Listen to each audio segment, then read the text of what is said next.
വില്ലനിലൊക്കെ അദ്ദേഹം കരഞ്ഞുകൊണ്ട് ചിരിക്കുന്ന ഒരു ഏരിയ ഉണ്ട്. അതായത് കണ്ണുകളിൽ അത്രയും സങ്കടമാണ്, പക്ഷെ മുഖം കൊണ്ട് ചിരിക്കുകയാണ്. വളരെ റെയർ ആയിട്ട് മാത്രമേ അദ്ദേഹം അങ്ങനത്തെ എക്സ്പ്രഷൻസ് നമ്മൾ ആക്ടറിൽ കാണുള്ളൂ. അല്ലെങ്കിൽ അദ്ദേഹം ഡയലോഗുകൾ മുറിക്കുന്ന ഒരു വിധമുണ്ട്. ഇപ്പം ചന്ദ്രോത്സവത്തിലൊക്കെ അങ്ങനത്തെ ഒരു വലിയ ലിറിക്കലാണ് ആ സിനിമ മൊത്തം. അപ്പൊ അത് അങ്ങനെ ഡയലോഗുകൾ പറയാൻ അല്ലെങ്കിൽ അങ്ങനെ ഡയലോഗുകൾ മുറിക്കാൻ ഒരു പക്ഷേ ലോകത്ത് മോഹൻലാലിന് മാത്രമേ സാധിക്കുള്ളൂ. അപ്പൊ അങ്ങനെ ഒരു ആക്ടറുടെ കൂടെ സ്ക്രീൻ ഷെയർ ഉണ്ടോ എന്ന് എനിക്കറിയില്ല.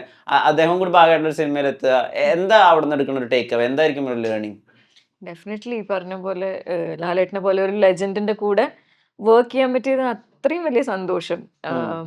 അതും എന്റെ ആദ്യത്തെ പടം, ലാലേട്ടനായിട്ടുള്ള ആദ്യത്തെ പടം ദൃശ്യം. വേറെന്താ വേണ്ടേ?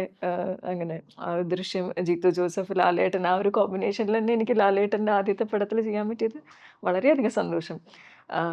പിന്നെ ഈ പറഞ്ഞ പോലെ നമ്മൾ കൂടെ അഭിനയിക്കുമ്പോൾ നമുക്ക് ഞാൻ ഭയങ്കരമായിട്ട് നോട്ടീസ് ചെയ്ത ഒരു കാര്യം എന്ന് വെച്ച് കഴിഞ്ഞാൽ, ലാലേട്ടൻ നമ്മൾ അഭിനയിക്കണ കാണുമ്പോൾ അങ്ങനെ ഭയങ്കരമായിട്ട് ചെയ്യണം നമുക്ക് കാണാൻ പറ്റില്ല. പക്ഷെ പിന്നെ പ്ലേ ബാക്കിൽ നോക്കുമ്പോഴാണ് ഇത്രയൊക്കെ എപ്പോഴാ ചെയ്തത്, അതായത് നമ്മൾ നേരിട്ട് കാണുമ്പോൾ അത് മനസ്സിലാവൂല.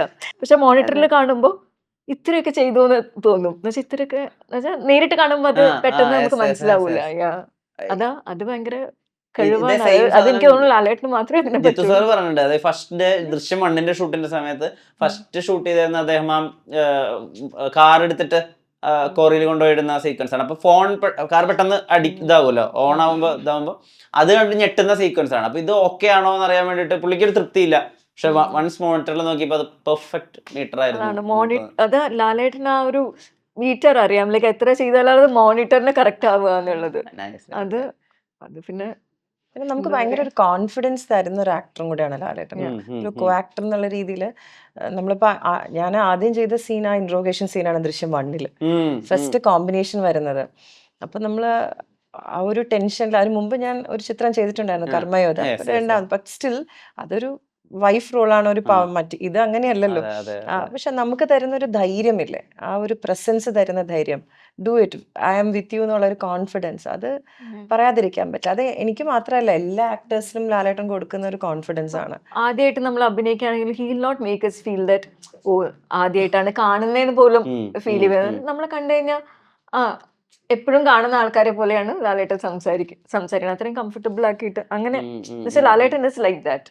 പക്ഷെ നിങ്ങൾ രണ്ടുപേരും പോലെ അല്ലേ? അപ്പോൾ അക്ഷരത്തിനെ സംബന്ധിച്ചിടത്തോളം ആസ് എ പ്രൊഫഷണൽ നോക്കുമ്പോൾ നോക്കൂ, ഈ മലയാള സിനിമയുടെ ഏറ്റവും പ്രധാനപ്പെട്ട ഒരു നടൻ, ഈ എല്ലാ കാലഘട്ടത്തിനും റെലവെന്റ് ആയിട്ടുള്ള ഒരു ആള്, വലിയൊരു താരാരാധനയുള്ള ഒരു മനുഷ്യൻ. അപ്പം പ്രൊഫഷണൽ എന്നുള്ള കാര്യം മാറ്റി നിർത്തിയാലേ നമ്മളൊക്കെ ഏതെങ്കിലും ഒരു ഘട്ടത്തിൽ ഇൻസ്പയർ ചെയ്യിപ്പിക്കും. നമുക്കൊക്കെ എന്റർടൈനർ ആയിട്ടുള്ള ആളെ അടിക്കണം, എടാന്ന് വിളിക്കണം, ചീത്ത പറയണം.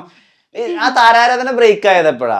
1 2 ഇപ്പൊ 3 അങ്ങനെ താരാരാധന ഒരിക്കലും ബ്രേക്ക് ആവില്ല. എനിക്ക് ഒരിക്കലും ബ്രേക്ക് ആയിട്ടില്ല. ലാലേട്ടൻ എന്ന് പറഞ്ഞ ആ ഒരു ആക്ടറിന്റെ അടുത്ത് ഭയങ്കര ആരാധനയാണ്, ആ ഒരു വ്യക്തിയുടെ അടുത്ത് കേട്ടോ. ഒരു ആക്ടർ എന്നുള്ള രീതിയിൽ മാത്രമല്ല, ഒരു വ്യക്തി എന്നുള്ള രീതിയിൽ നമുക്ക് അതങ്ങ് ബ്രേക്ക് ചെയ്യാം. ഓഫ് കോഴ്സ് വളരെ അടുത്തൊരു സുഹൃത്തും ഒക്കെയാണ്. ബട്ട് സ്റ്റിൽ ഒരു നമുക്ക് ആ ഒരു റെസ്പെക്ട് തോന്നുന്ന, അങ്ങനെ നമുക്ക് ജീവിതത്തിൽ ഒരുപാട് ഇൻസിഡൻസ് അദ്ദേഹം തന്നെ നമുക്ക് തരും. എക്സാമ്പിൾ പറയണം, അദ്ദേഹം ഇപ്പം നാഷണൽ അവാർഡ് വാങ്ങിക്കാൻ പോകുന്ന സമയത്ത്, ഫാൽക്കെ അവാർഡ് മേടിക്കാൻ പോകുന്ന സമയത്ത്, ഞാൻ അതിനു മുമ്പ് ആ സമയത്ത് ഒരു ഡാൻസ് പ്രൊഡക്ഷൻ ചെയ്യുന്നുണ്ടായിരുന്നു, അപരാജിത എന്ന് പറഞ്ഞിട്ട്.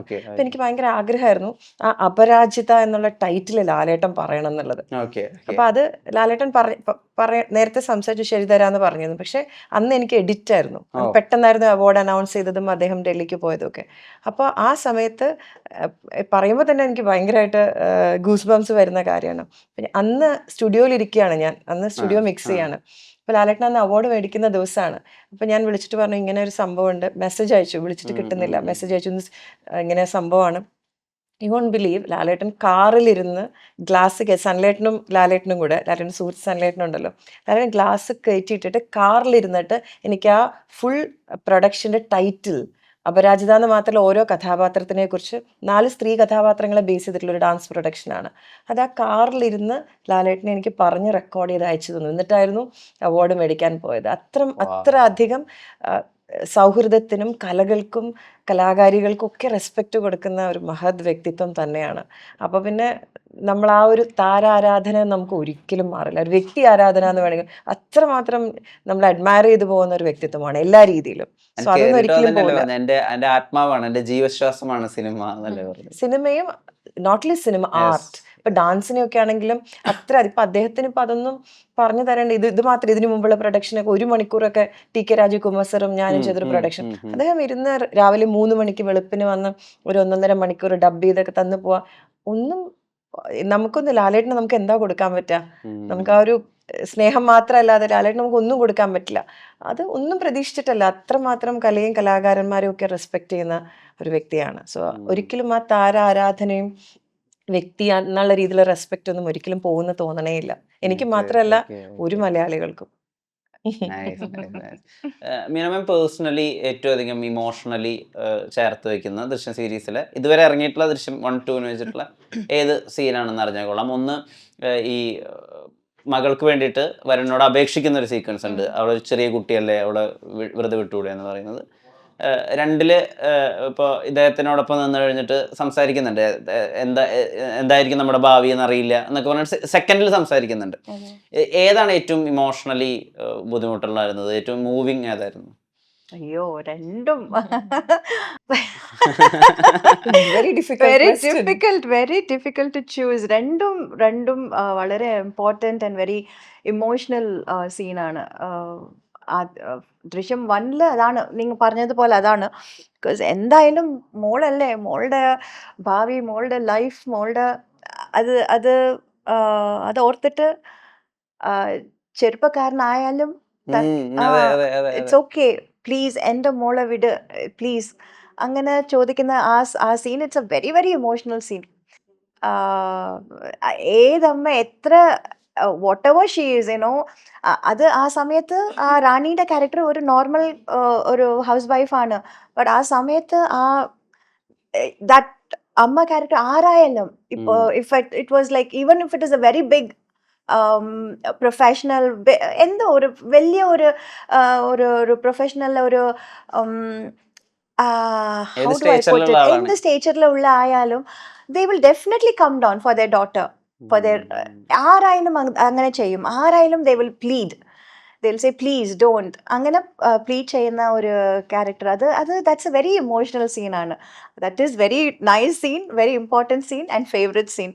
അതേപോലെ ഇത്ര നടന്നിട്ട് പിന്നെ എന്തൊക്കെയോ ചെയ്ത്, എങ്ങനെയൊക്കെയോ മാറ്റി കീറ്റി ചെയ്തിട്ട് എങ്ങനെ മോളുടെ ലൈഫ് എങ്ങനെ നമുക്ക് സേവ് ചെയ്യാൻ പറ്റും. ആ സമയത്ത് എന്തൊക്കെയോ നടക്കുന്നുണ്ട്, ആരൊക്കെയോ എന്തൊക്കെയോ ചെയ്യുന്നുണ്ട്. അയ്യോ, എൻ്റെ മോളുടെ ലൈഫ് പോയി പോകുമെന്ന ഒരു പേടിയിൽ കരഞ്ഞ് ജോർജ് കുട്ടിയോട് പറയുന്ന ആ scene, that is also very. അപ്പോൾ ആ സമയത്ത് ജോർജ് കുട്ടിയും വേണം, മോളും വേണം. എൻ്റെ ലൈഫ് ഇങ്ങനെ ആയിപ്പോവോ, എൻ്റെ ഫാമിലി ഇങ്ങനെ ആയിപ്പോവോ, ആ പേടിയും ആ വേദനയും, that is also very